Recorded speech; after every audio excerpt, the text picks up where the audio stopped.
Hi, folks. I'm Jamie Hiles. I'm Lydia Judy. And I'm Raul. This is Scream Bloody Movies, the podcast where we review a horror movie each week, go over the horror news, and we change our names to strange names, I guess. No, that's not a strange name. That's my alias. Oh, yeah, that is true. When we used to Yeah. prank call back in the day, he always used to say he was Raul. No, not only that, but anytime, maybe not so much anymore, but a lot of times when I go to like any place that asks me for my name, like Starbucks, they'll be like, "Oh, and what's that under? What's the name?" I'll be like, Raul. The only time I have to like give it up is when they're like, "How do you spell that?" I'm like, "I don't know." Of course you don't know. I don't Can't know. spell your own name. Yep. Well, I mean, now I wouldn't put that past Derek. I mean, I would just learn how to spell it at that point. No, I was thinking about that. Like when I was like, I should introduce myself as Raul. I was like, I should probably just learn to spell that. At some point. R-A-U-L, by the way. I mean, it's whatever. I don't care. 4 letters. Nice. How are you guys doing tonight? Doing good. I'm excited. I here. bought a new couch. Oh, that's nice. That's It nice. is exciting. And it's going to be delivered tomorrow morning. So I'm like, it's like kind of like Christmas Eve right now. Nice. Yeah, that's great. It's How are good you to guys see doing? both of you. Good to see both of you. We had a week off last week. Hopefully you guys enjoyed the best of episode. But it's great to see you guys ready to get into the swing of it again. That's we had a emergency. Everything's fine. Everything's all good, but just happened at the wrong time, so we weren't able to record. And here we are, back at it. Ready to talk about some scaries. Back in the saddle again. Back in the saddle again. I'm going to drop that clip of Freddy saying that right here. It's back in the saddle again. No, I can see him saying it, or like, Yeah. he's like, every town has an Elm Street. That's definitely Freddy's Dead. 100%. Or when he's like, Yeah. kids.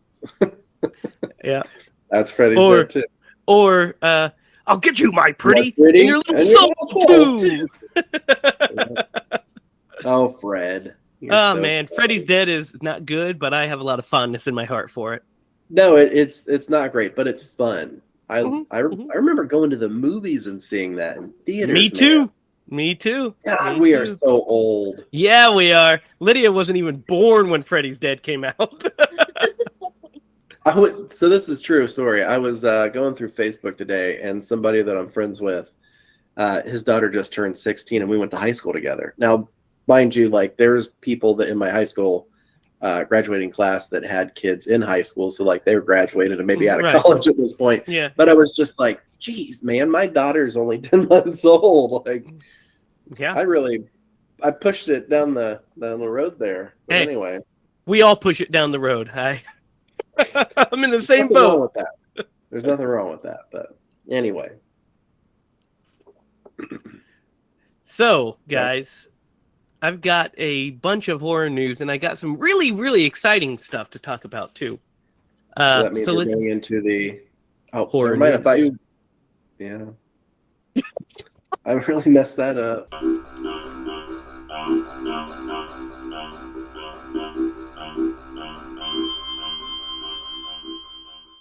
Way to kill my segue. It's fine. It's fine. Well, I thought you just forgot about it, and I was like, "Oh, this is an opportunity. I'll do it." No, I was... And I just made Teeing it it up. super awkward. You did. You did. You know what? Let's You- just move past it. Let's go. This is fine. Let's just pretend like it never happened. Guys, so first let's start off with this little bit of news. They are remaking The Strangers. Not only are they remaking The Strangers, but they're making a trilogy of Stranger films, all directed by Rennie Harlin. Which you guys know Rennie Harlin, right? From He is the director of Nightmare on Elm Street 4, Exorcist: The Beginning, Cliffhanger, Die Hard 2. He's a Long Kiss Goodnight. He's a really good director. He's been around for a long time. Hit or miss movies. I like most of them. Who doesn't love Cliffhanger? Yeah, And Nightmare cliffhanger. 4 is a fun-ass film. We'll get to that soon. That's a blast. But here's the deal. They're already filming the first installment right now in Slovakia with Madeline Petch from Riverdale in the lead role. And Rennie Harlan's going to direct all 3 of this trilogy. Here's what we know so far. Petch's character, it follows Petch's character as she drives cross-country with her longtime boyfriend to begin a new life in the Pacific Northwest. When the car breaks down in Venus, Oregon, they're forced to spend the night in a secluded Airbnb, where they are terrorized from dusk till dawn by 3 masked strangers. Lionsgate plans from there to expanding the story in new and unexpected ways with the sequels. What are your guys' thoughts on this? Well, first of all, that movie was so disturbing to me. Yeah, the first one? Yeah. That's not the kind of movie I get like really excited to see. Like I kind of actually just watched that one like by accident at someone else's place that was watching it. So that was a rough one for me to get through. Like that was really disturbing. Yeah, it is. What do you think, Derek? Yeah, I don't know what to think about that. I saw the first one. I think they made more than one, but They saw made the first 2, one. yeah. Yeah, and that was just like where 3 random people showed up in like weird masks and then terrorized and killed these people, right? Yeah. I mean, she survives the night. We find out she survives, but yeah. I don't know why you would reboot it. Well, I don't mean, know. because I don't know how to feel about the it. sequel is actually a lot of fun. Strangers Pray at Night. It's like it's way more slashery fun and less disturbing and more, fun. And I think it's a good time. We'll talk about it eventually. I mean, I'm interested. I like I like Rennie Harlan, so I'll give it a shot. I don't, know what to expect from this, but hey, we're getting it, and it's like they just announced that they're like, oh yeah, we're making 3 Stranger movies, and Rennie's already filming one in Slovakia, and they're like, okay, sure, right? So, yep, there we go. About how I feel about it. Okay, sure. So this, guys, David Harbour is starring in a new movie called Violent Night, where he plays Santa Claus in an R-rated holiday thriller. A team of elite mercenaries break into a wealthy family compound on Christmas Eve, taking everyone inside hostage. But the team isn't prepared for a surprise combatant. Santa Claus is on the grounds, and he's about to show why this Nick ain't no saint. Sounds fun, right? You had me That until does sound I fun. was like, sounds great, and then it's like, oh, it's gonna be super cheesy. I love it. Well, It yeah. sounds good. It sounds like it would be fun to watch. So we'll have to give it a go at some point. Yeah. It Hang on. sounds one quick hilarious. second. I'm going to share Hopefully- I'm going to share the picture with you guys. This All Nick right, let's see ain't it. no saint. Okay. I mean, as far as like Santa Claus horror movie kind of things, or not. Yeah, I mean, it's there's only a few out there, I think. There is a There's a handful, but there's a handful, yeah. they're not like the best or anything. Okay, can you guys see that? Yep. Okay. There, what do you think of that? Oh my gosh. Oh my gosh. Oh my gosh. Kind of makes me want a candy cane. Yeah, me too. Looks pretty fun, right? Mm-hmm. It looks interesting. Yeah. Doesn't look bad. I'll give it a watch, right? Yeah. So this next bit, guys, we have a new Sam Raimi produced sci-fi thriller called 65 from the writers of A Quiet Place. It is going to star Adam Driver. Okay. And so we don't What's know the name much of it? about. It's called 65. Here's the Mm. synopsis. An astronaut who crash lands on a mysterious planet soon discovers that he is not alone. Okay. And Twilight Adam Driver's in Zone. it, huh? Adam Driver is in it, yes. Okay. As long as he Uh, doesn't become a Jedi, I think we're okay. Yeah, I mean, it's kind of what it seems. It is a sci-fi movie, so who knows? Who knows, guys? Sam Sounds Raimi good. produced. Sounds good to me, yeah. Yeah. Oh, speaking of Sam Raimi, I just watched Doctor Strange in the What'd you think? Multiverse of Madness or whatever. Yeah, what'd you think? It's fun, right? It was so good. It was so Yeah, it's Sam so Raimi. fun. I was It's screaming. That's what I the love whole about it time. the most. It is so Sam Raimi. It's just Yeah. like you watch it, you're like, well, that's definitely a Sam Raimi movie. Yes. Literally seen it, had Bruce Derek? Campbell in it. Yeah, I watched it Oh, a couple yeah. weeks ago.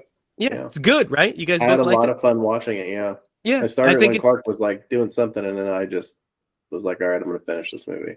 It's good. I liked it a lot. Yes. So this next bit of news is Justin Long is starring in a new supernatural horror movie called Spin the Bottle. Ooh. It's who's directing it? Ali Larter is in it. It stars Ali Larter as well. The plot is so John Cregan is the director, but it centers on a group of teenagers in a small town, Texas, who unleash a deadly force after playing the famed party game Spin the Bottle in an abandoned house where a grisly massacre once took place.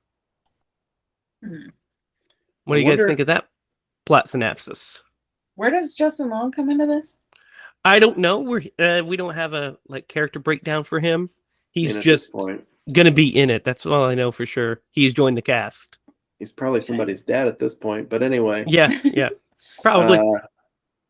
So they unlock a supernatural entity by playing Spin the Bottle. Correct. Okay. Interesting. Hey, maybe it's Lister Fiend. Oh my God, or Pillow Pants. Oh my gosh. Her mouth troll. Yeah. Women. Oh my gosh. Are you confused, Lydia? It's way over my head. So Clerks 2. Clerks 2, man. The first time I watched that, it was in a living room with my mom. And it was Nathan Pearce was over at my house. We watched that with my mom. That was interesting.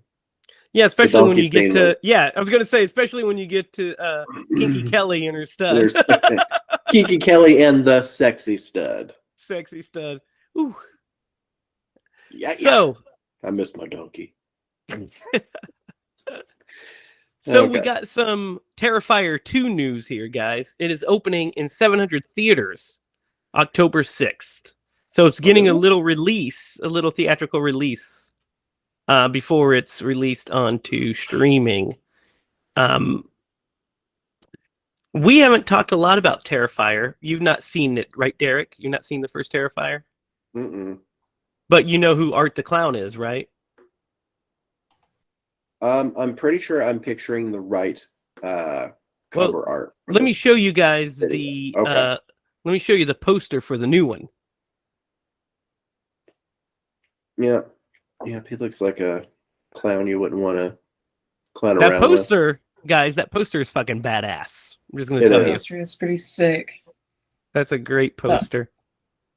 There he is. The design of that clown is so badass. Yeah, there's Art. He's pretty terrifying. Yeah, he is pretty disturbing. Is this a newer movie? There's the new ones coming out. Yeah, Terrifier. The first one came out several years ago. At least 2000. Let's see if it tells me. 18 probably. Yeah, probably around there. 2017, 2018. It was first in VHS. It was one of the stories in VHS. Is how Art the Clown what 2013. I'm not VHS. I'm sorry, All Hallows Eve. So it was the short on All Hallows Eve in 2013, and then Terrifier, the first one, came out a few years after that. Mm. Okay, I'll have to watch it at some point. It's definitely something, isn't it? Yeah, it's something. So now you're making me second guess my decision to try to watch this movie. No, I it's mean, good. I've heard Oh, a lot of people really love it. I had a different experience. So, Yeah, I fear of absolutely clown. love it. I thought it was very strange and It's definitely weird gory. It and gets the scary. gore going. It gets the gore going. Yeah. Yeah. So, guys, this last bit of news I saved to last because I'm interested to hear your guys' reactions to this and to see if it matched my reaction to this. It has been officially announced that Keanu Reeves is returning as John Constantine. Yes. Yes. Yes. Yes. In the DCEU? Yeah, well, it's a direct sequel to Constantine. Oh man, so- that would be amazing if it was in the DCEU. Yeah, it says Reeves will reprise the supernatural exorcist and demonologist John Constantine, who in the original is dying but stays around to save his soul. But we know what happens. But yeah, also Francis Lawrence is returning to direct it, and Akiva Goldsmith will write it. And it's produced by J.J. Abrams and Hannah McGinley. So we get a new Constantine. How exciting is that? I would buy my Pretty ticket dang tomorrow. exciting. I always wanted a sequel to his Constantine. I really enjoy Constantine. I think it's Yeah. fun. Such a It is good fun. one. Yeah, it's a fun one. My So- favorite. I almost It's quoted scary. one of the lines to my cousin the other day. She was really Religious. gotten religious Uh-huh. recently within the last like 5 or 6 years. And every time I read one of her posts, I just want to be like, God's a kid with an ant farm lady. Yep. Yeah. It's a good one. As he But blows I don't want to ruin anybody's day, so or start an argument. as he blows the smoke into the glass with a spider. Yeah, it's good Yep. stuff. You have to ask for forgiveness. I really like Constantine. It's good. So I'm excited. I'm excited to Yeah. see that. That's gonna be Bring great. it on. Speaking of Bring It On, this is not part of the horror news, but there is a new teaser trailer for the new Bring It On that's out. I don't Isn't have it gonna be here. horror? Remember, we talked about this. Yeah, Bring it's It gonna On, be Cheer or horror. Die. Yeah. Yeah. Well, you said it wasn't part of horror. Well, no, it wasn't part of the horror news because it was a trailer that we I have to gotcha. watch. So we'll have to watch it and then report about it next week. So I gotcha. That's what threw me off. I was like, but I thought we just had a discussion where they were turning it into a horror. we did. It is indeed a slasher movie. So That's awesome. I'm so excited yes. to like venture into that. I hope. I Yeah. wish more movies would like if it's kind of against the grain, especially if like they've been going for a while. You know, just dabble in it, see what happens. Yeah, why not? Yeah. I mean, I'm sure we're going to get another Leprechaun movie here soon. It's been a while. So I'm sure we'll get one of those coming up as well. All right, guys. That wraps up horror news. So it's time to talk about James Wan's Insidious.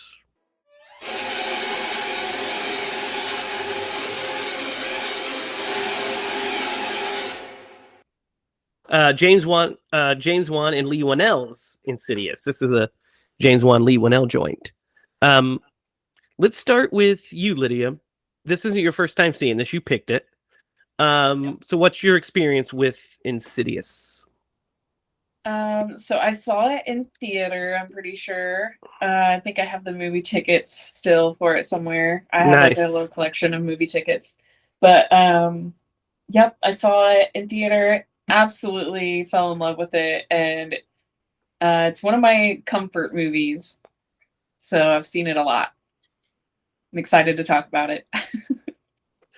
Yeah, this is strange. Before we get into yours, Derek, it just for reference, this movie came out in 2010, so it's 12 years old now, which is fucking wild to me. So, Derek, what are your memories of Insidious? I don't know if I saw it in theaters, but I think I might have watched it on DVD. Maybe it was one that you and I rented one night. Maybe. I don't know. I don't remember the first time I've seen it. This was not my first time. It was like my second or third time seeing it. And yeah, I like the take on it. So I was very excited when you picked it. Yeah. Yeah, I went to the movies and saw this. Actually, I think I might have went to the movies and saw it twice. I went with a friend of mine, and her and I went and seen it. And I remember, I remember after the movie, she was like, "Hey, you want to like?" When I was dropping her off at her house, she was like, "Hey, do you want to kind of just like hang around for a minute to make sure there's like no creepy fucking brides in the back door?" It's like, yeah. Yes. I Right? kind of That's sit out in the car and then kind of went around the bag, made sure. I was like, okay, you're good. That's when you know you got a good horror movie. Yeah, When yeah. you're afraid to leave the movie because then you're unsafe in your own space, you Yeah, know? yeah.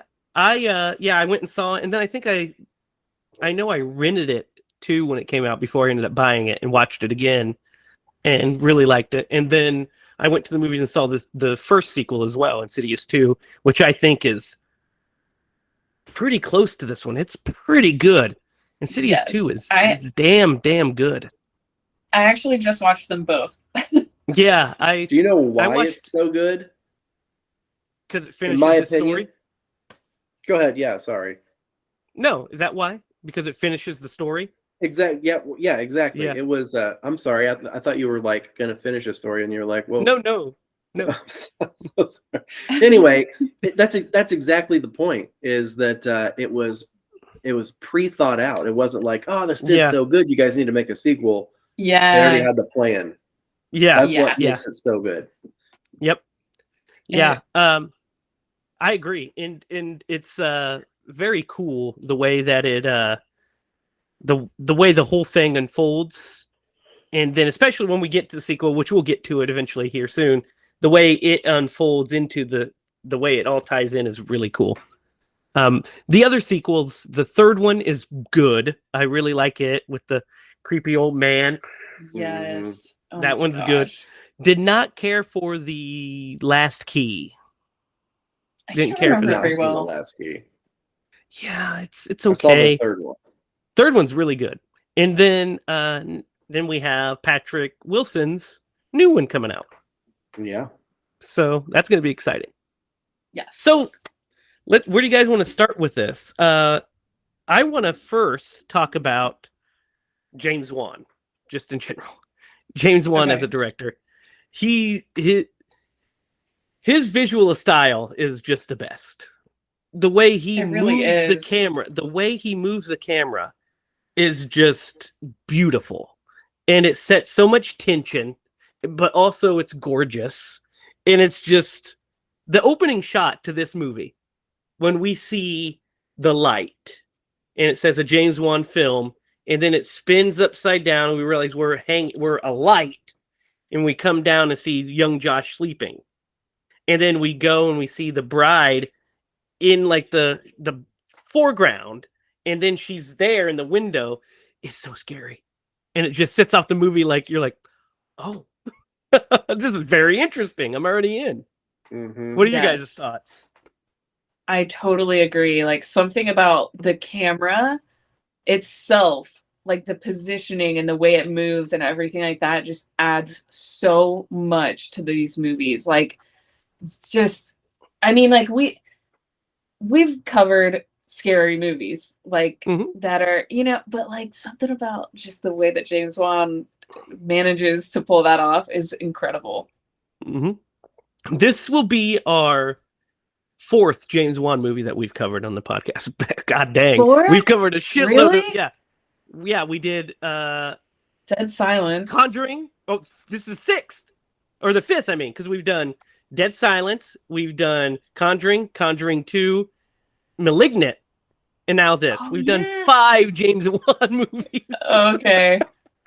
The thing that I liked about, and this goes into his the way he moves the camera, is he doesn't have to do anything like super crazy. Like they're they're not like really elaborate. Like there's one that where, what's the dad's name? Josh. Josh. You just said young Josh. Anyway, so when Josh like is in the not dream world, the further, The further, yeah. and he walks into a room, and then out comes this white bride, like from behind the door. Like it's not like using a bunch of special effects or anything like that. Just the angles of the camera and the way that things happen are just and it's really great. I really appreciate it. You're right. It's also because it's not like cut to death. It's not Exactly. Mhm. Yeah. It's just he sets it It's smooth. and he lets it go. And we also don't get or which is my Yeah. least Yeah. favorite. To scare us. Yeah. We get scared because we see it and it's scary. Mhm. Yep. So And that's yeah. and that's like the realistic part of like experiencing a ghost kind of situation. It's not like you don't get a bass drop in your house. Like, you know what I mean? You just get Yeah. silence and then you're left with it. You get a You're bass just drop left with if you're you get a bass drop if you're haunted by Daft Punk. Right? I mean, maybe, but but the scariness is just being left with the idea that you just saw what you saw. Like, are you crazy? Mhm. How are you gonna live with the idea of this now, you know? Yeah. And what's also, since we're talking about it a little bit, we're touching on it, the score to this movie is also great. It like is just the right amount of the strings. The strings. It's just the strings just ratchet tension. They're so Just good. unsettling. Yeah. So yeah, the way this movie's shot is great. And the writing in this movie is great too. We really which is Leigh Whannell. So this is their movie that they made after they made Death Sentence. Do you guys remember Death Sentence with Kevin Bacon? No, I don't think I remember that. It's kind of like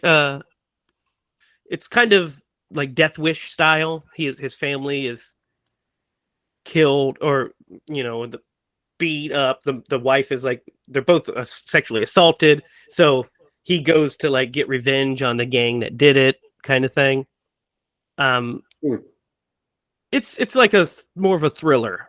And they did that right after Dead Silence. And Dead Silence was also a box office failure, unfortunately. And this was a very low budget movie, Insidious. Insidious was made for $1.5 million. That's insane. Micro budget. And so he was like, they're like, we'll give you this amount of money to make a horror movie. So with that $1.5 million budget, they made this. And by the way, it grossed $100 million. So they made a return. Sort of thing. Yeah. That's awesome. So I was curious what the budget was for this because, like I mentioned, like they didn't do anything super crazy. Yeah, and that's part of this. I think that's part of the charm to it, and part of what makes it scary is that there's not a lot of crazy special effects. It's all kind of there's fantastical, but the way they shoot this fantastical stuff is very sparse. They do it economically. So, like the Further, I wouldn't want the Further to be anything else but desaturated colors and a shitload of fog. That's perfect. Yeah. No, that's right. Perfect. If they had, $25 to $30 million, they might have decided to do some more elaborate shit. But I'm glad they didn't. Yeah. It's a void, essentially, is what it reminded me of. That's what's so scary about it is the emptiness. Yeah, absolutely. And the things in the emptiness, I tried to make my lighting kind of look like the Further tonight. I don't know if it's working though. Man, it looks good. It's about as good as you can get without being pitch dark. So check this out. Right. Just for reference, the second movie, Insidious 2's budget was up to $5 million. Ooh, after the success of this one. Well, and it raked in $161 million. Oh god. So it did even better. Well, I mean, with the let's check this out. cliffhanger that this First one. movie had, yeah, it had to. Yeah. Because I'm sure the people who didn't see it in theaters, that saw it on video, they're like, I can't wait to see this movie. Mm-hmm. The end of it. Yeah. I wonder what, like, with that budget, and these are things I don't think that we would ever really know, but like they had, and I don't know that they were big actors at the time, but they had some actors. Well, in Rose this movie Byrne that- was, and Patrick Wilson. They were both known. They weren't. yeah, Patrick Wilson had not done Conjuring yet. and he They're been not like in A-listers. Yeah. had he been in Zack Snyder's Yes, he had Watchmen, been in yeah. Watchmen. Yes. okay, they had Watchmen to have was something in 2009. their contract, like, you know, I'll take X% of whatever gross you make. Probably They would have made yeah. a killing on that. But anyway, that like stood out to me whenever you said that was the budget. I was like, I wonder what their contracts were like. Yeah, and then the third one had the highest budget so far, had $11 million, and it grossed $113 million. So less than the other one, but still more than the first. You know. And I don't And want to get then- sidetracked, but the Conjuring universe collectively has made $1 billion, right? Something like that. Well, The Conjuring, yeah, this is a separate. I know it entity, is. though. I know it is. But like, he was connected to that, wasn't he? James Wan was, yeah. Yeah. So like, Yeah. He wrote or he directed the first two. yeah. So as far as like setting up horror franchises, he's done a very good job. Guys, so I didn't know this. I thought it was kind of a bust when it came out, but The Last Key grossed $167 million. Is that the highest of all four? It's definitely higher than part. No, yeah, it is the highest grossing one of all of them. Wow. Wow. Weird. Yeah. I mean, that's what you get in a franchise scenario, you know? It You depends. They just get fluctuate. fans building. If it's good, I mean, because sometimes you get, you know, usually sequels make less than the original, unless it's a really big one, you know. Like this one, Mhm. the sequel made more because it was a huge hit and people were really amped to see it. Yeah. And then if you have a long-running franchise, like, Good you know, advertising.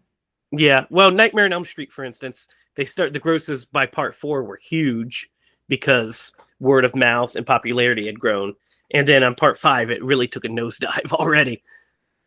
So, and then if you're like James Bond movies and you're around for 60 years, you're going to have ebbs and flows, but they're never, your lows are still, you know, fucking $100 million. You know what I mean? You're still making money. And you know what's weird is that I've talked to a few people about the Insidious movies this week. And a lot of people, their response was that they didn't like the second one. I really, really like the second one. I think I like it just as much Yeah. as the first one. Yeah, I mean, they go so well, just one right after another. Yeah, and they finish the story. Yeah, finish the Lambert Yeah. story as far up to now. But let's get into it. Let's talk about the Lamberts here. All right. So, you know, Talked we about have James Wan. Now we Yep. can talk about our characters. absolutely. So we have Rose Byrne plays freaking Renee. Renee. She played. Yep, she is Renee. She's the mother of the group, and then Patrick Wilson plays Josh, and they have 3 kids. They're just this cute little family with 3 kids, 2 boys and a little baby girl, and they are just moving into a new house. And we get the sense that they're kind of in a lull. They were kind of trying to work some stuff out, and pretty much immediately when they move into this house, weird things start happening. And we're led to believe, if we go by, here's what I love about this movie, is it flips all the conventions that we have of a haunted house movie completely on its head. So we're watching this and we think we know the setup, right? We think we know, hey, they're moving into this new house. This new house is haunted. And then it's going to be a whole story of them trying to convince the dad that it's not haunted, blah blah, or that it is haunted, and we're gonna go through this thing. They literally turn all those conventions onto their head because immediately we start getting some little ghostly little ghostly things happening. And on most of these movies, it's the kids for the longest time saying, "Hey, this is happening," and the parents are like, "Hogwash." In this, basically, Renee is immediately like, "Some weird shit going on here. These books are already on the ground. Why is my sheet music upstairs? What's going on?" Mm-hmm. What do you guys think of the characters? I love them. I love them all. They seem like such a average loving family, and it's like I love the idea of moving into a beautiful house like that. So I'm like attached to them, and I'm like, they're so cute, and like their little matching pajamas and stuff. Yeah, like, yeah. little monkey pajamas. Yeah, with little bananas on them. Yeah. Yeah, I mean, it's just too cute. They're too sweet. What do you think, They're Derek? little moments that they all have, Yeah. First off, I just recently found out that Rose Bynum is South African? Rose Byrne? Yeah. Byrne, sorry. Yeah. She's yeah, South yeah. African, so like she Yeah. was on a talk show and I heard her native accent. And I was Yeah, like, her accent. Yeah. wow, yeah. your American accent is very good. Yeah, it slips a couple times, but it's very good. Yeah. Yeah, so I was very impressed with that. But yeah, I don't know why I thought that this house had been in their family for some reason, and I might have totally missed that, but because they're moving into it, it felt like they were familiar with the house. They just moved in. It just was this new house that they bought. Yeah, and I don't know if it started off right off the bat, but it did seem like the dad's he wasn't there a lot. Not absentee, but like he was shying away because he started spending a lot of hours at his job, which you find out he's a teacher, and you're like, they're moving into this house. How could they afford that? Because she is a songwriter, is why. I did catch that she was a songwriter, but it didn't really specifically say how. Because she was like, "Can we afford this?" He was like, "I'll keep us afloat," something like that. Anyway, but do you know if he started to? Because I've got kind of a theory. Do you know if he started to spend less time at the house like right away, or did it both happen after that accident? Yeah, because when they first are there, he comes home at a normal time, regular time. The kids are home and everything when the accident occurs. So he starts spending less time at the house because he doesn't want to deal with the trauma of it all. Basically, it's his way of coping. He's trying to cope. I did catch that part, but the theory that I had was that. So you find out later, not to throw a spoiler out there already. Well, you find out that he, as a child, had this same thing happen. Not to the degree of this, but like he's a traveler. He's a traveler. Yeah, he's a traveler, as they put it. I was going to say like a dream walker, but and so I was like, man, I wonder if his subconscious is kind of like connecting with this and like realizing kind of what's happening. It's pushing him away. It is. It is because he's throughout the early part of the movie. We see him keep seeing himself as a child laying in bed. Yeah. So this is definitely jarring it loose. He's trying to figure that out, but he doesn't really understand. He thinks it's part of a dream. And we're just drop those hints a little bit. We're just drip fed. Which, by the way, did you guys notice in the scene where he's sitting in the classroom, you can see Billy the puppet on the chalkboard behind him? Yes. From Saw? Saw? I did catch that. Yeah. Yep. So I like the characters a lot too. I think they're a good little family, and I really like our first couple scares are really good. When she's downstairs and she hears the talking in the baby monitor, is terrifying. Yes. So scary because she hears it and she's listening and then it yells. So she goes up there and she sees him standing by the that is creepy. That is Mhm. so creepy. Oh my gosh. Can you imagine if you're somebody talking on Ellie's No.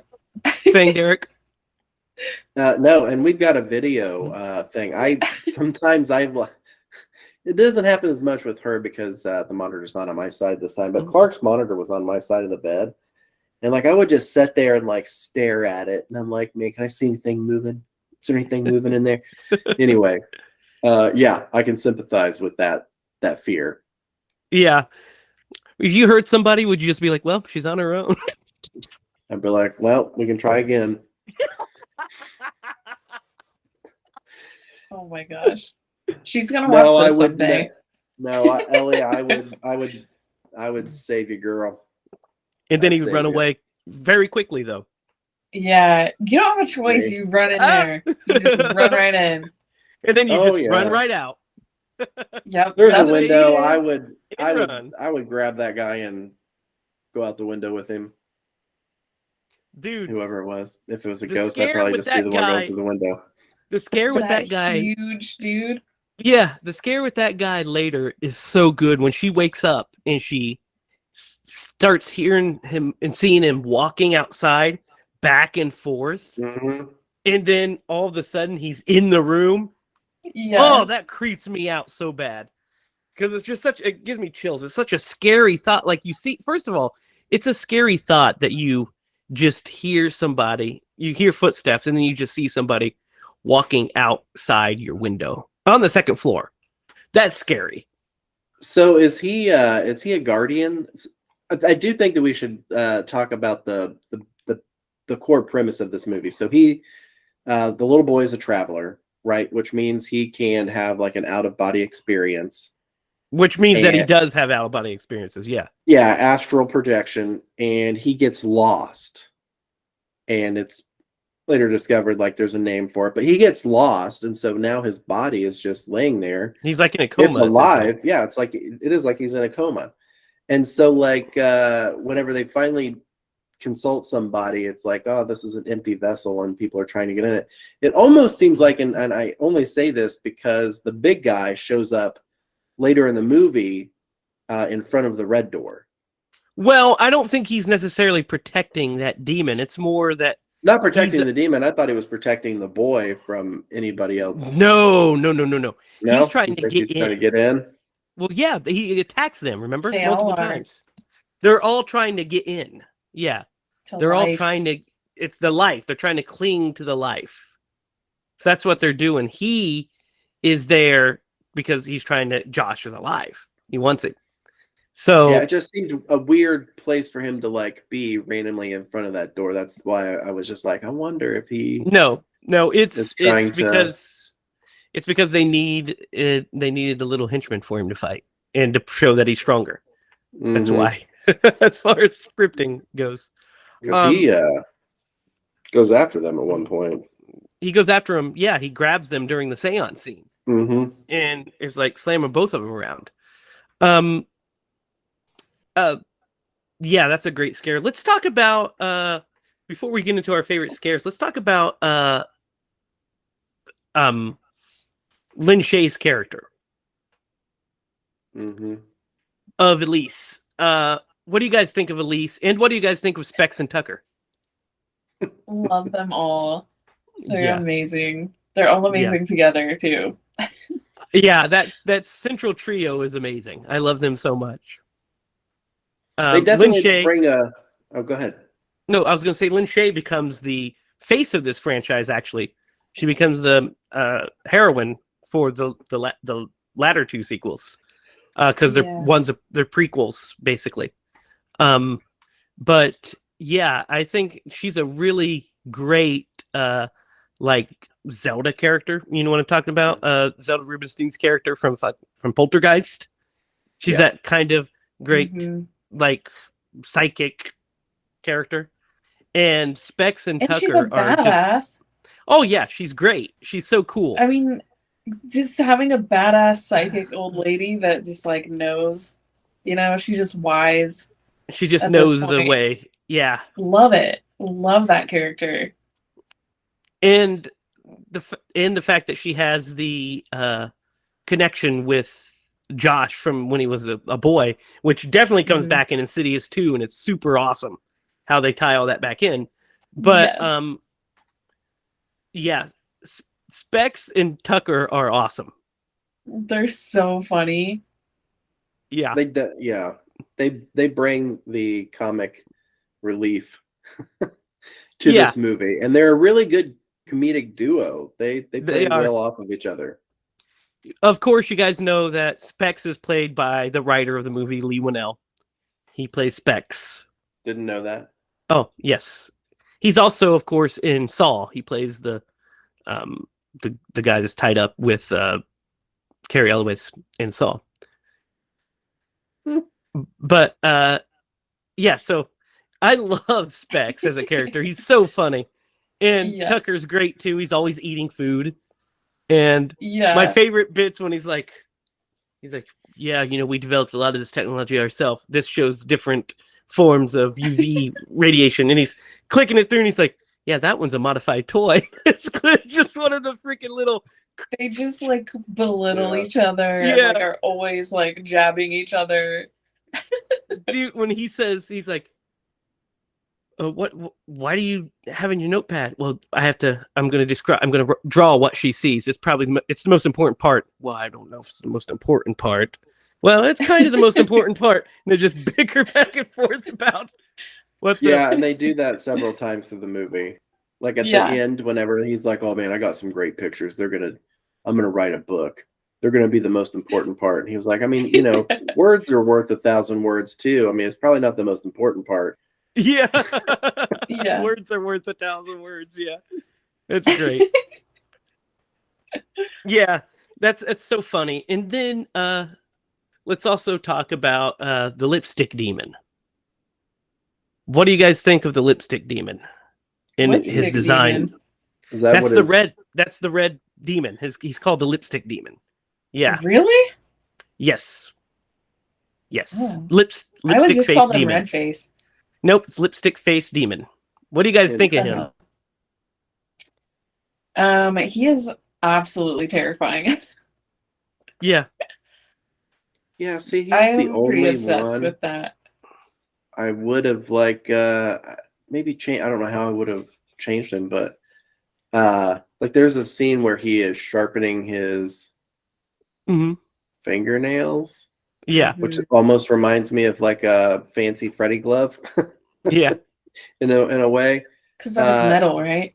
Early on, I think he is terrifying. Like when she sees him, or like the glimpses that you get Oh of God! him. When she sees him, when he's standing beside Dalton's bed, is so scary. Yeah. Yes. Just the silhouette of the Yeah, and then arms. when he points at Dalton, that is I'm Yeah. like, You hear the fingers move, like yeah. That is Yeah. the best, isn't it? yeah, that's very good.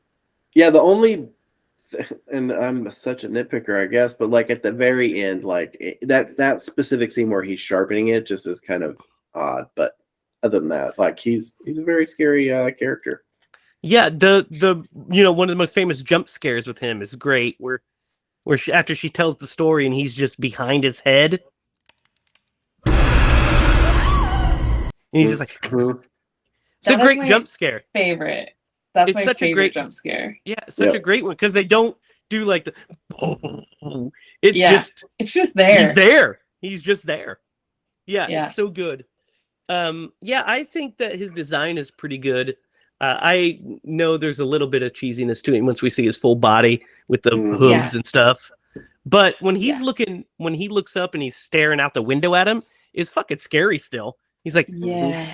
you're like, And then he's immediately behind him. yeah. Yeah. You know who plays the lipstick face demon? He's played Who? by played by Joseph Bashara, who does the score for this movie. What? Yeah. The Multi-talented. composer of the film plays him. Yeah. Isn't that great? So he must That be a was awesome. total weirdo. We Or- would get along with him perfectly, I'm sure. Yeah. We'll bring him on the podcast. We'll bring him on the All right. podcast. I would love Um, that. dressed as character. You have to be dressed as a lipstick face demon, though, if you're coming in here. And then there's one other character we got to talk about before we talk about our favorite scares and stuff, which is the bride. What do you guys think of the bride in this specific movie? I love it. She's terrifying, right? She is. Yeah. She's, in my opinion, is scarier than the demon.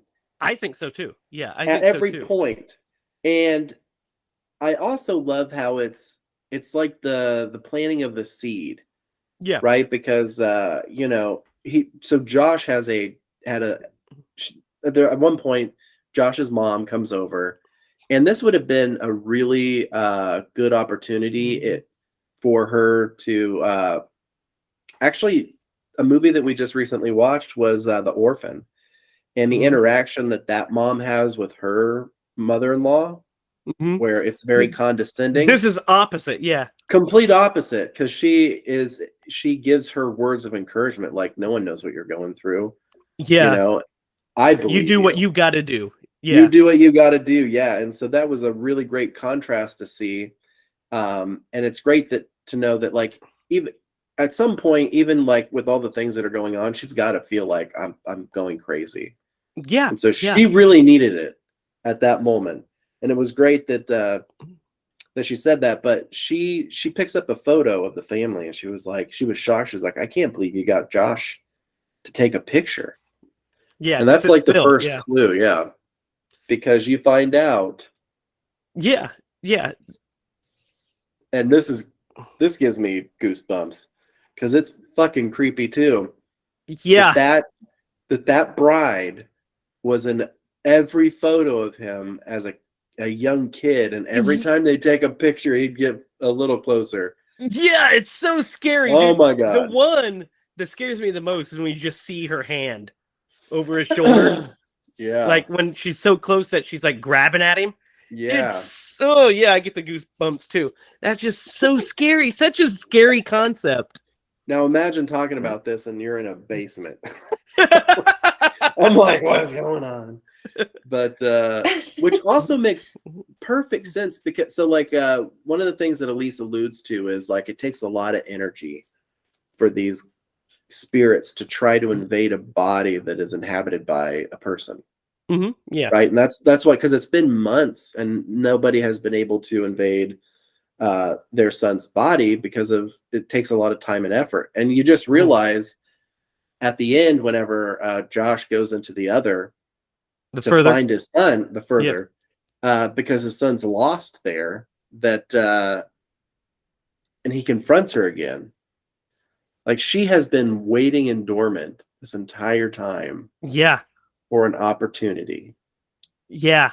Just and fucking crazy. Dude, that shot when she's standing at the door is so scary. Oh, Genuinely scary. And she's like I know, holding the candle. Oh. My cousin actually refused to watch this movie because she saw something so similar to that one time. She was like, I will not watch that movie because of that. And what do you mean? Something so similar? Telling her about.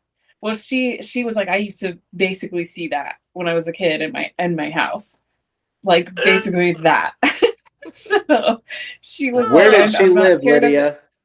We need not far from where we live. So yeah, but I don't know. It might have. She doesn't. But she take a field trip. Yeah. And I don't know, like, she was always kind of like a scared kid of ghosts. So, where we were all like, let's go find ghosts, she was like, no. So she, she might have just been, she might have not seen what she says she saw, she might have been just like a scared kid of the dark, Yeah. So it's hard to say, but she refused to watch this because of that. So imagine, living your life thinking that thing is actually around your house. I just had a flashback when you were talking about, being a kid and, some of us wanting to see ghosts, others not. I remember this one time I was staying the night at my cousin's, and we were in his room. He had like these monster dolls, like the little fuzzy monster dolls. And, he was like, well, these are scary. I was like, no, they're not. They're monster dolls. I was fine. Except I remember laying in there and the closet was here. I was on the pallet on the floor and I could just see a little bit in the closet, and the window, moon was shining through the window, and there's trees, right? And I remember seeing something move in that closet. Like, I remember seeing something move in that closet and being like, I don't know about that. And then I talked myself into, oh, well, I know exactly what it was. It was this tree, in the moonlight, when it would move into the shadow, would bounce across there. So I debunked it myself, but I remember literally laying there thinking, ugh. There's something in this guy's closet. Yeah, that would be really freaky. For sure. Because you're in you're in somebody else's home. You're not in your home. So you're just like, Oh yeah. We should tell our ghost hunting adventure. Oh yeah, we'll tell story. that at the end. Yeah, we'll tell that at the end. It's a good one. Yeah. But yeah, she's terrifying. If I ever saw that, like, I remember when I went to the movies and saw it that night, and my friend was spooked out. I was like, yeah, because she lived like in like the middle of nowhere almost. You know what I mean? Like, it was like clear in the country, and I had to drive back home, and it was like a 15-minute drive, and it's dark. And I remember like looking in my rear view like, motherfucking bride better not be chilling in my back seat. It's gonna be a no-go for me, bro. That's the best. I love it. I love that. What are your guys' favorite scares in this movie? I think mine is definitely the surprising lipstick demon behind Josh suddenly. I think that really is, like, that stood out to me so much. I like, just every once in a while I just picture that, like, in real life, like, just being behind people, and it scares the crap out of me. I'm like, oh my god, okay, that would be so scary if that would be so scary. It's like, thank God that's not there. Holy cow. What about you? I don't know. Something about the red face is kind of like Darth Maul-ish. He's very Darth Maul-ish. I agree. He's very Darth Maul-ish. Yeah. Which is pretty scary. Darth Maul's rad looking, man. I remember when Phantom Menace came out and I saw him, I was like, oh, he's gonna be the best villain of all time. And then he gets chopped in half and at the end, and I was like, or not. Yes. He comes back. We know the lore now, but then I was just like, well, I guess not. What's your favorite scare, Derek?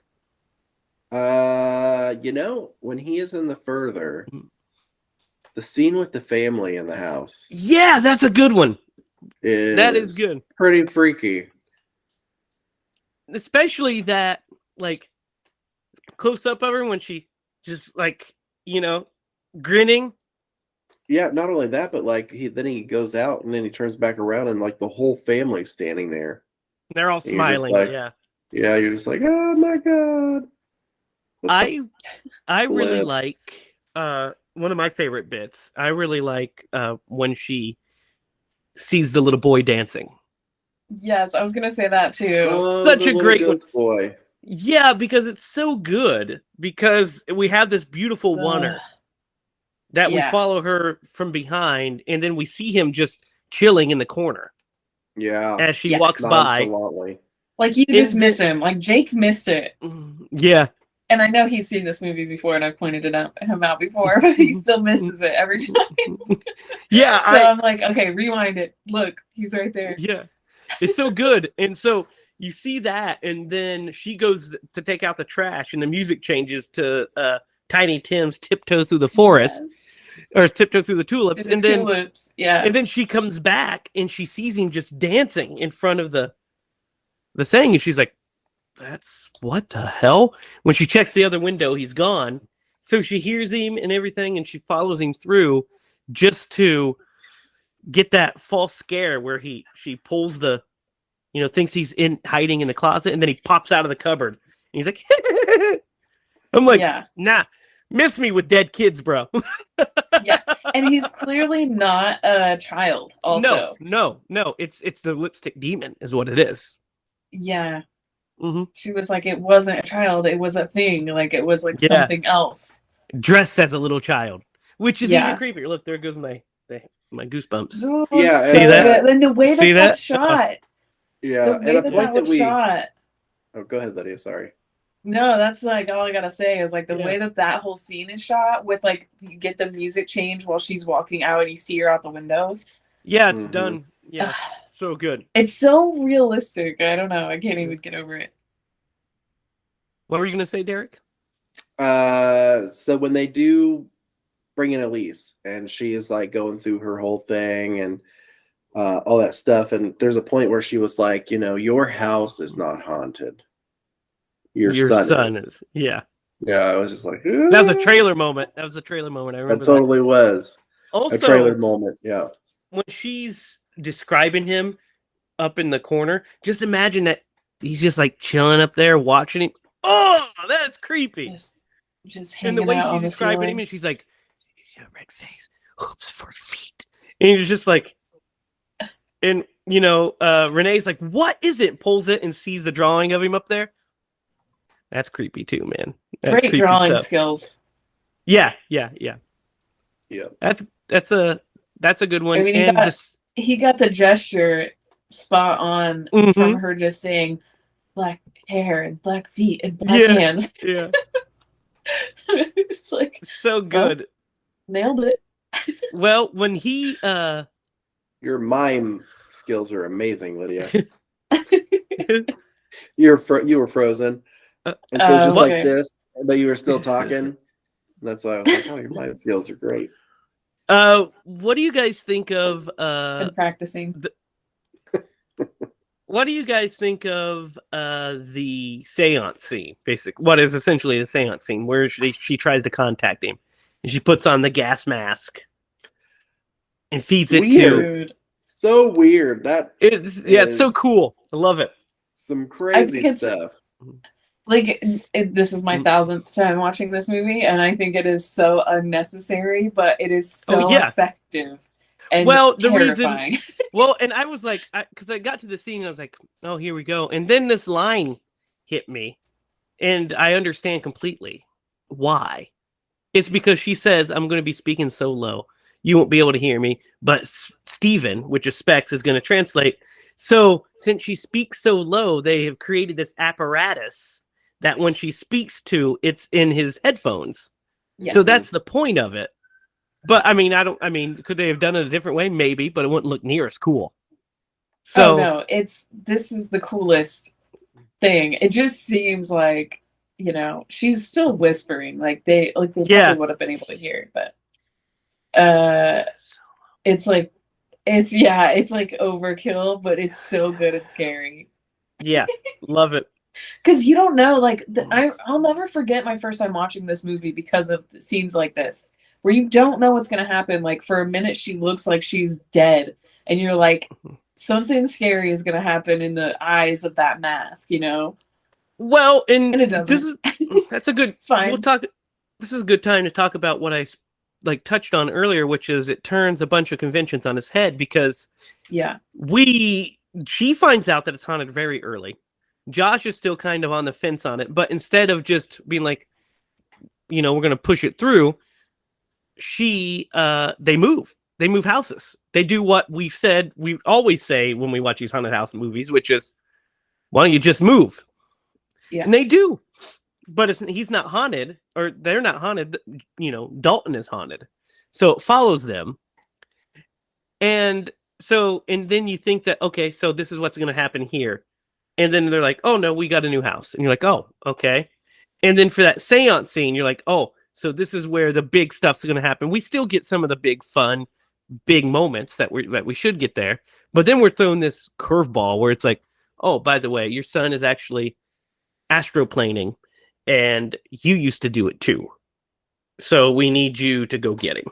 And then it turns into this rescue mission. Very poltergeisty. And you're like, I'm in. Yeah, I'm totally in. Yeah. I do. Yeah, or you're out. Like, some people really hated that. Yeah. No, I think it's a You know great. what I mean? Yeah, I do. I love the contrast between this and the other film that he did, the Conjuring series, because their approach to these topics are very different. Yeah. And this is kind of a more fresh approach. I really enjoyed it. I love the fact that like she's like, he inherited this from his father, which was Josh. Yeah. It's just Right. it's really crazy. And I love how he puts it all together by looking at his kids' drawings, right? Yeah, that's a Because nice touch too. Yeah. what they think is an overactive imagination is him describing what he actually does at night when he's sleeping. There's like also- he's a superhero. Yeah, and he watches himself sleep, and then Mhm. and then there's the Flies drawings of the away. demon. And there's the drawings of the demon, but also Yeah. when his brother says, "I don't like when Dalton walks around at night when he's in a coma." Yes. Yeah. Yeah, as the parent, I'd be like, when he gets up and walks around at night. Well, Wait, and when what? when he gets up and he's like fucking throwing people around, and then they take a picture of him. "That's so cool," because that's see the that he's a video, and puppet. they frame by Yeah, frame it, and they he's just see like- that he's being a puppet. That is so cool. Yeah. Love that. Love. So, what do you guys think of the ending? The twist Mwah. ending. It's wonderful. It's devastating. It It is is. devastating. But we know it's This- okay because we see the sequel. Yeah. The subtlety of her understanding what happened is very good. Like, she did a great job of portraying this character, by the way. But whenever he hands her something and she grabs it, And she feels And the then, like, connection. bam. I mean, yeah, it's like a fucking She sees like it. log smacked her in the face. Mhm. Yeah. And then, man, she's brave. I give her that. I'd have been like, oh, hey, I'll be right back. I'd gather everybody in there and Yeah, run out. So she reaches into the bag and then just pulls out this camera and snaps a picture of Yeah, Josh. quick. Like, no warning whatsoever. And that Josh, I'll call him Josh, is like, oh, no, you didn't. Yeah, it's Mason Parker is who it is. Yeah, now it is Mason Parker. And he's like, why did you do that? And then just chokes the heaven life out of her. Yep, strangles her to death. Yep. And then we see the picture, and we see that it's the bride, Mhm. and that's how we end. It's how we end essentially, just on that note. And it's such a What a scary. cliffhanger. Yeah, it's such a scary ending. Good like little twist ending. And then what's great is that for the sequel, they follow it up, and not only do they follow it up, but we have Patrick Wilson playing both Josh and Josh possessed by Mason Parker in the movie, and it's great. And we have to figure out how are they going to get out of this, because how are they going to figure this out? I thought his name was Crane, something Crane. No. Who's I am Crane? Parker. Yeah, Parker Crane. That's what it is. You're right. Parker Crane. Parker Crane. Parker Crane. Yeah, I was yeah. like, I just watched the second Marilyn one. Crane. Marilyn is Right. the yeah. Marilyn Crane. Yeah. Parker Marilyn Crane. The bride in black, Mm-hmm. which is played by Philip Friedman in this one. And I wonder if it's played by is it the same guy in the second one? Has to be. I don't know what they would recast. So I gotta say, if you're No, James, it's a completely different guy in the second one. what? Yeah, different actor plays the bride in the second one. Interesting. Interesting. Well, there are two, because there's a young and an old.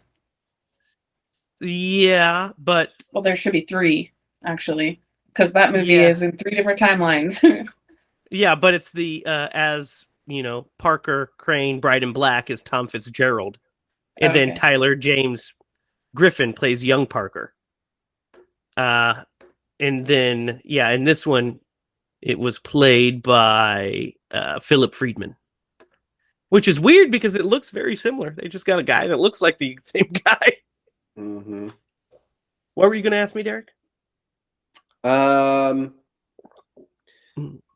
So it's kind of ballsy of James Wan to end the movie this way. Kind of, but it's also, And like a horror movie ending. it is, But but like he knew No, he he didn't. had a second movie. I don't think he did, because he had a string of, by what you just said, he had a string of movies that like didn't do so well, and then they were, because he got a really low budget for this. Just imagine if you had this, because it's a really great idea. Imagine if you had this great idea and you ended a movie that way, and then it underperformed, and they're like, yeah, we're not going to fund the sequel to this. Like, as a creator, I can only imagine how that would have been like, devastating. But well, here's the thing. Yeah, obviously. I think the ending to the movie was just that, and the twist ending to the movie, and because they didn't deliver a treatment script until a year after the movie was, after they started production on the next movie. So like, they might have had ideas what they could do in the future, but I don't think they knew the plan. But it was, a superhero, or not superhero. It's a horror movie ending. You know what I mean? You end it with that twist. What, just to touch on what you just said, Derek, I watched over the weekend Moonfall, Roland Emmerich's latest disaster movie. Not the best. And it totally underperformed. It's not going to get a sequel, but the movie literally ends with a sequel bait ending. Like, the story's wrapped up. They could have totally ended the movie where the story's wrapped up. Then they come back, and there's a specific character that they come back to, and then they're like, well, we needed to get you ready. And he's like, ready for what? And then it ends like sequel baits. And I'm like, I mean, that is ballsy. Independence Day 2 does the exact same thing. Sequel baits us for a sequel that's never going to happen.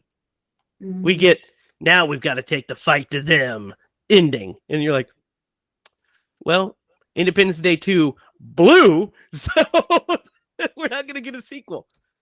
That was a devastating one, wasn't it, Derek? We went to the movies and saw that. It was, yeah. And it took, what, like 20 years to make the sequel? Yeah. Fucking crazy. Because that was a huge movie, too. Anyway. Very big, yeah. Independence Day, the first one, 2 thumbs up from me. Great stuff. One of the best. Dad's favorite movie. It's one of the best. It's one of the best disaster movies. It's great. He has every line memorized.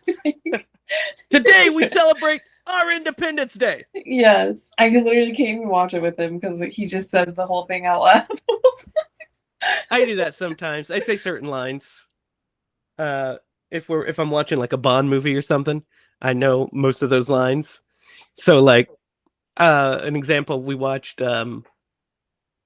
Moonraker not too long ago, and when he goes to meets Doctor, he's like, my name is Bond, James Bond.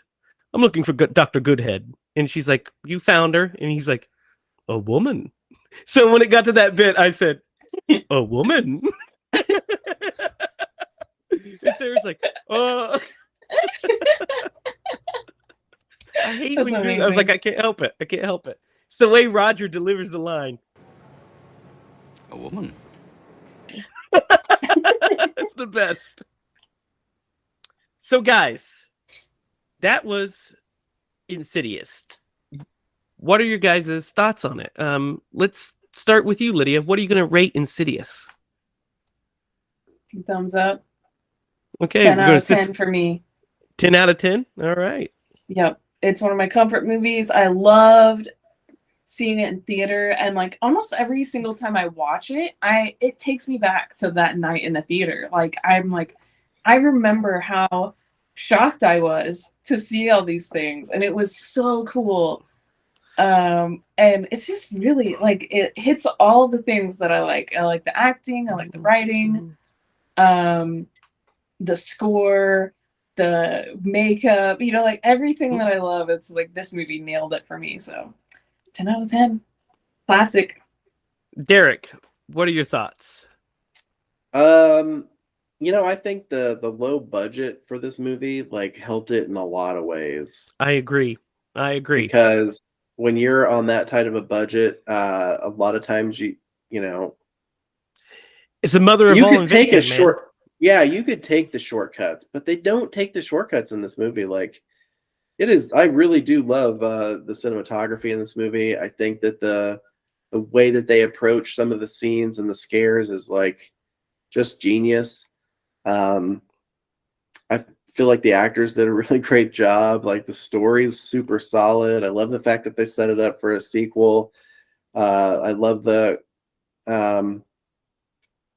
what were the two her assistants? Who were Oh, they? Specs and Tucker. Specs and Tucker. Like their scenes were really great. There was a scene where of all the lights, why would you grab a red light? I don't understand. I was like, why is he grabbing a red light? Anyway, they're really great. They've got a lot of comedy between the two of those, and brings a little bit of levity to the movie that it. I don't think that it needed, but it fits perfectly.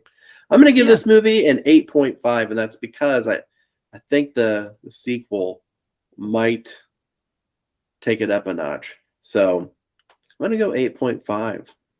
Yeah, I'm going to probably agree with you, Derek. I'm going to go around there, around an 8 or so. I'll go 8.5. I really like this movie. I don't think it's on par with the Conjuring movies, especially Conjuring 2. I don't think it's to that bar. Conjuring 2 is at a fucking another level to me when it comes to James Wan horror.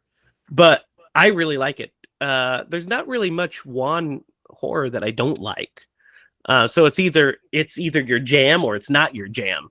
And it's definitely my jam. So I think the performances are all really strong. I think the script is really tight and interesting. It takes some good turns. I love the concept of the further, and I love the concept of his, him trying to go get his son from it. And I love that that's put on its head in the sequel where the opposite has to happen. I love that this is kind of like a superpower to them at this point, really. This astroplaning. I really like this movie. The score's great. Good makeup design, good scares. And I agree with you, Derek, that the low budget definitely helps it because it's, the mother of invention. You have to, you're stuck against this wall. You have to figure out a way to make it work. And I love what they ended up coming up with. It's great stuff. So 8.5 for me as well. Did you guys know that my dad used to astroplane? Dad used to say that he would astroplane, that he would see himself laying in bed. He'd be like hovering above himself in bed. Interesting. Mm-hmm. He also used to sleepwalk. There's a story where he was, my grandma yelled at him because he was halfway down the road, or like almost across the street at my grandma's house. Yelled at him. He's like in his underwear or whatever, and he turned back around and went back inside. Didn't wake up. He was sleepwalking. Wow. Did he grow out of it? Yeah, he's never done that as an adult, but as a kid, he used to sleepwalk in astroplane. He said. I've also astral projected. Have you? Yep. I don't think I have. Go for it if you got a story. I started getting like really into it, like trying to astral project, and it never like worked for me. It like kind of, I don't know, it was a weird time in my life. Kind of started like dream journaling and like trying to like figure out how to control all that kind of stuff, and which sounds really weird to say out loud, but it really messed me up. Actually, it messed up the way I dream, so it didn't go well. I don't recommend it. But I did accidentally astral project one night. It was in the morning, actually. My mom would wake up before anybody got up and would do the dishes from the night before. And I like got out of bed and just watched my mom do the dishes like early morning. And then I woke up in my bed again, and I was like, wait a minute, I was just out here. Mm-hmm. So she was like, I was like, did you just like see me out here like a minute ago? She was like, no. And I was like, I was out here, I swear it was. So I think that that's what that was. That's my Yeah. experience. It wasn't anything super special, but Yeah. 'cause I didn't know. It's like you don't know you're doing it sometimes, you know? Yeah, Dad said that he saw his, he used to do it, but he said he could see himself laying in bed, so he was like seeing himself above himself, which would be a trip, right? Oh yeah, for sure. Yeah. Yeah, that's it's interesting. I never have astroplaned, I don't believe. But the song, Ozzy Osbourne's song Flying High Again, is about astroplaning. Is That's it? sick. It is. In life's visions, astroplane I'll travel through. Yeah. Good stuff. Interesting. Yep. It also has a killer Randy Rhoads riff and guitar solo. Great stuff. So guys, now it's time for our favorite part of the show. We've got to Atkinize Insidious. Thrill me. Oh. Who is Tom Atkins going to play in this one? Who would you replace? That's the part. I don't know. Yeah. Like, that's be so fucking hard. Oh my god. Lipstick face demon. You know what? I would do the dad, the whistling dad. That would be a really good cameo for him. Oh, in the Yeah. I could would also say play that maybe. that priest. Oh yeah, the priest. That might work. Yeah, that's there for Reese. Little cameo. Yeah, he's sitting on the couch with her when Josh comes home before they call Elise, and he's like, yeah. and he's like, this is the start of a joke, right? Guy walks home, finds his wife with the priest. Yeah. Which I hate that he leaves immediately. It makes Because it then kind of makes creepy. it weird. Yeah, but it's more like He's like, well, I should. Josh. More like he's like, oh, this guy. I already know how he feels about all this. Hmm. You know, I'm not gonna lie. I would say. Oh, go ahead, Lydia. Sorry. Just get this one thought out. Go for it. I would say maybe gender swap Elise, and have him play like an old psychic. Tom Maybe. Atkins leading the. I would hate to take the job away from Lynn Shay because it's like her biggest. I know role. I would too, because I love her and I love her in this role so much. You could But have I'm her just as an option. You could have him play Tucker.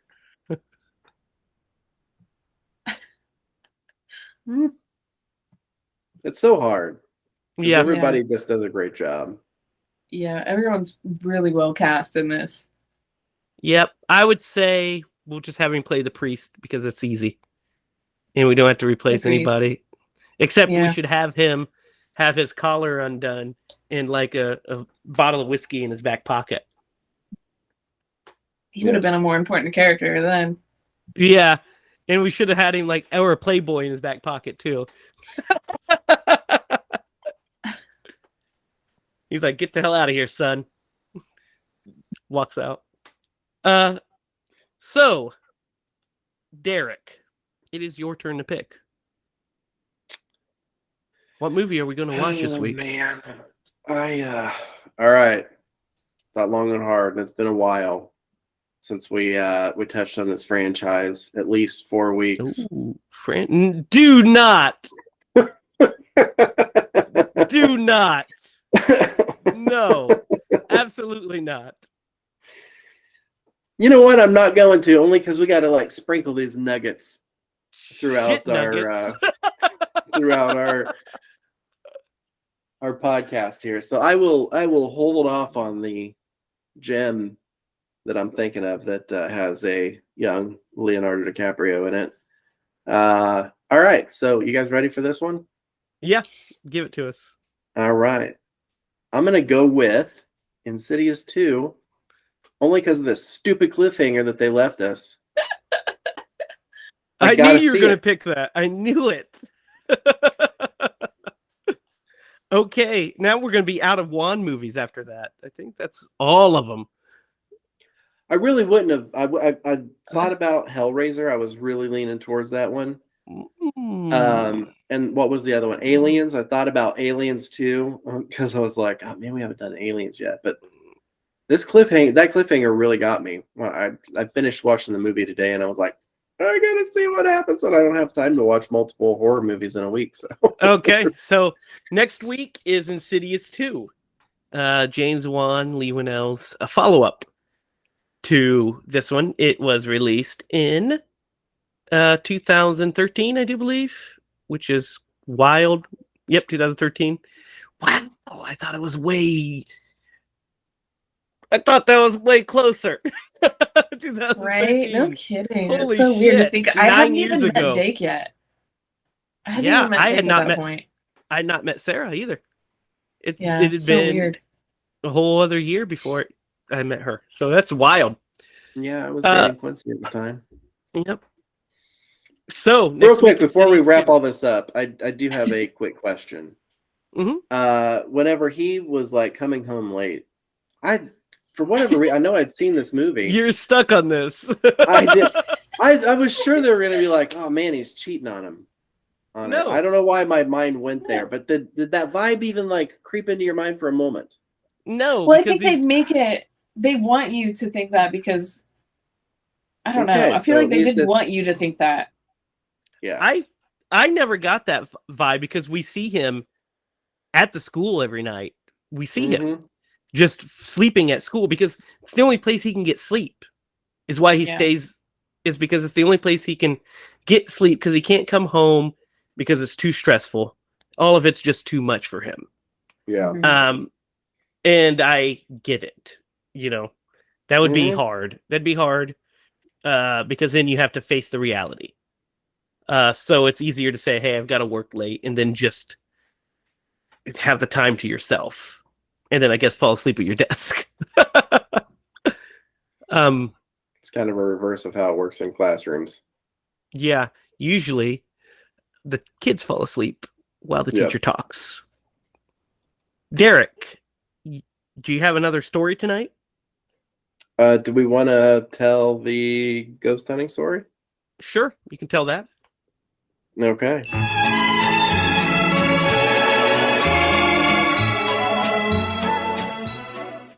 Might have to have you help me out with some of the details. So that we have a core group of friends that we've had for like ever, right? So there's me, you, Joey, who was with us.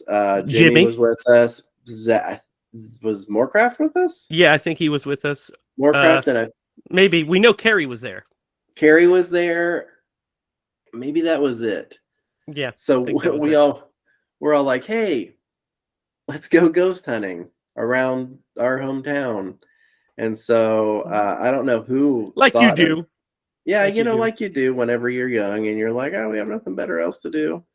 We could have went to Taco Bell for the like 12,000th time in a row. Yeah. Let's also put it in perspective. Put it in perspective. When you say young, I mean we're not like kids. We're in our 20s. Early 20s. Yeah, but see, we were really inspired because this was the height of like ghost hunters and stuff like that. Yeah. So, you have a lot of influence in your life whenever you're that age. But anyway, there's not also a lot to do in our hometown of Peru. So this was kind of the thing to do. So I don't know who suggested that we go to the side of town that we went to.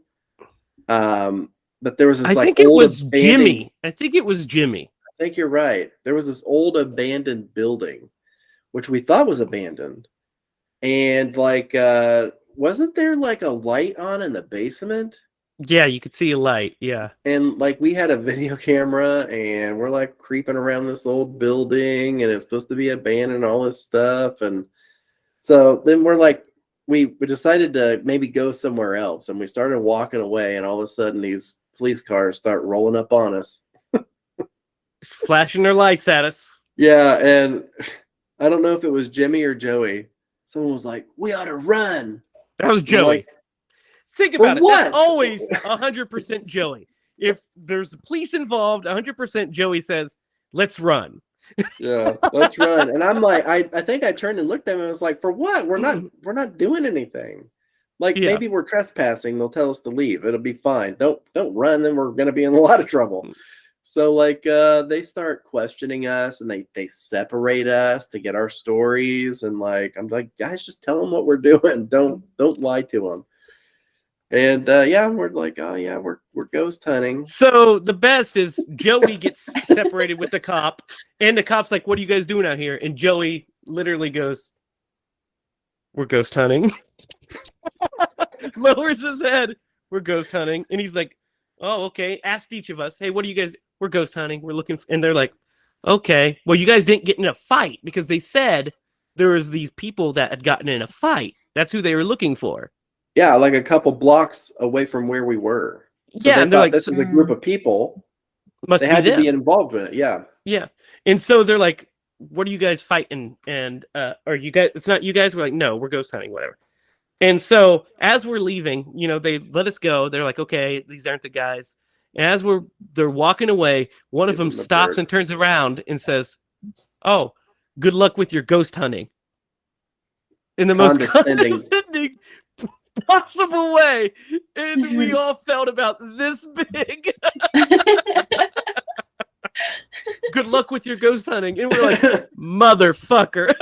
Good Now luck. we should've- might go to jail. We should have been like, yep, go back to the donut shop. Or, I don't know. But anyway, I remember his tone and Yeah, the it smirk was- he had on his face. It was not the. It was He not his wasn't tone like- of pride. He wasn't like, don't trespass. No, he was totally just mocking us and our ghost hunting because we had a video camera. And Yeah, at one Yeah. point, we're like, I mean, you can look at the footage of your. we showed him the footage of what we did, Yeah. which is us creeping around, being like, "Oh, look, there's a light down there." Oh gosh, Where was this? I have to ask where this was. it was in It's- Oakdale. Yeah, over in Oakdale, there was a factory I was there that was picturing. abandoned. The Yeah, old brick one? Yeah, yeah. which was really creepy. They used to have like, It's still really creepy. yeah, they Mhm. used to have like broken down circus cages. Yeah, yeah. And one of them equipment, like yeah. had a big lion on it and stuff like that. Mhm. So I remember that. That there, sounds there was sick. a creepy aspect to it for sure. Yeah, Never and been we in just there. wanted. That sounds cool. I mean, that's what we like to do is try to go ghost hunting. We used to try to do anything that was spooky. We went to Okefenokee one night, and we drive out there. We all get out there. The same group of people minus Moorcraft, but Yeah, it's Moorcraft. me, Joey, and Jimmy. It's just me, Derek, Carrie, and Joey. I think, right? Me, I think you, so, yeah. yeah. And we decide to head out to Okefenokee, which is this wooded area in our hometown, and supposedly really haunted. So we go there to be scared.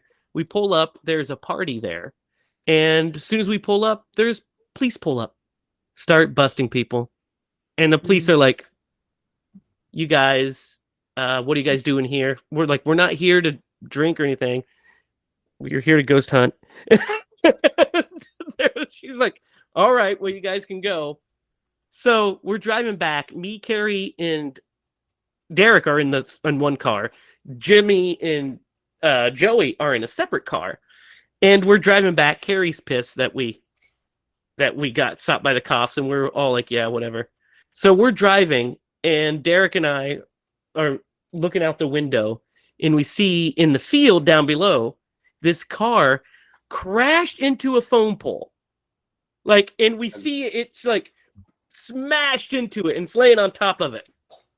And Derek, we're like, "Stop the car." Derek runs down. Joey gets out, runs down for him. We all run down there, and we see nobody in the car. We're like, "What the heck?" So we make our way back up the hill, and then up this hill, this guy stumbles down, and he's got this giant cut on his head. You Like can his- see his skull. Yeah, his skin's just peeled back. And you can see Is he his a ghost? skull. He was a No, real he was- guy. Yeah, he was in the car. He So, was because That's that was crazy. not there. That did not happen like on the way out there. So like yeah. It we happened on the realized way. this is a fresh crash. So Yeah. he stumbles down. We Damn. tell him to sit down. We call 911. They send the police officers that were at Okefenokee Yeah. down to us, and they're like, "You guys again?" And we're like, We're Hey, just look. leaving. we're We're good just leaving. Samaritans, man. We came across fucking Pascal here. I don't know what you want from Right? me. No shit. Oh my That's a great gosh. reference. So we find out, so they stop him and everything. Find out that there's another guy creeping in the woods. Yeah, They got drunk and stole the car Oh my and gosh. crashed it. And they were definitely hiding drugs in the woods. That's Yeah. why there's no other plausible explanation for them to be in this car accident, have the wounds that they have, and then go wandering in the fucking woods. No reason whatsoever. So we get in the car after this. We've seen this whole thing. And remember I told you that we were annoyed about the police thing. We're on the way back. We're like, hey, I love you. Yeah, I love you too. Sorry about that. Yeah, we all hug each other. We go back to Joey's like we normally would to hang out. And Carrie's just like, I think I'm going to go home. We're like, yeah, we understand. She leaves, Jimmy leaves, and it's just Derek, Joey, and I sitting at his house for the rest of the night. Wild stuff. Oh my gosh. Yeah. That is insane. Yeah. So, That's why you moral don't of go this ghost story, hunting in Peru. be careful when you go ghost hunting. Be careful with ghost hunting. Yeah. So that's going to do it for tonight's episode, guys. Be sure to like, share, subscribe. Comment down below with your own ghost stories and ghost hunting stories. Also, let me know what movies you guys want us to do next. Next week is Insidious. It is available on Netflix currently. It'll be available till the end of the month. September 30th, it leaves Netflix. So watch it before then. Obviously, you got to watch it by next week. So there you go. Be sure to comment, like, share, and subscribe. You can follow us on social media at Facebook. You can follow us at HiLa Productions. You can follow us on Instagram at Scream Bloody Movies. You can follow us online where we have merchandise at HiLaProductions.com. And you can follow us each on Twitter. You can follow Derek at DDoglyMaster. You can follow Lydia at Lydia Spooky. And you can follow me at Racket. Anything else, guys? Oh, this weekend we are filming the first set of shoots for the next short, which will be out around the Halloween time. So that's exciting. That's exciting news, right? Yeah. Anything else, guys? You know what? I think for nostalgia's sake, we should all try to do this closing together. I don't think so. We did it. I put it on the last episode. So Did you? yes, I put it on the last I episode. don't know, man. For old time's sake, I'd be willing to I'll give it do a it. shot. I'll We'll do it if one you more do it. time. We'll do it One one more more time. time. Okay, so for Derek Lemaster and Lydia Judy, I am Jamie Hiles. Remember, if you're going to scream Scream bloody movies. That one wasn't Perfect. too bad. That one wasn't too bad. Scream bloody movies. See you, folks.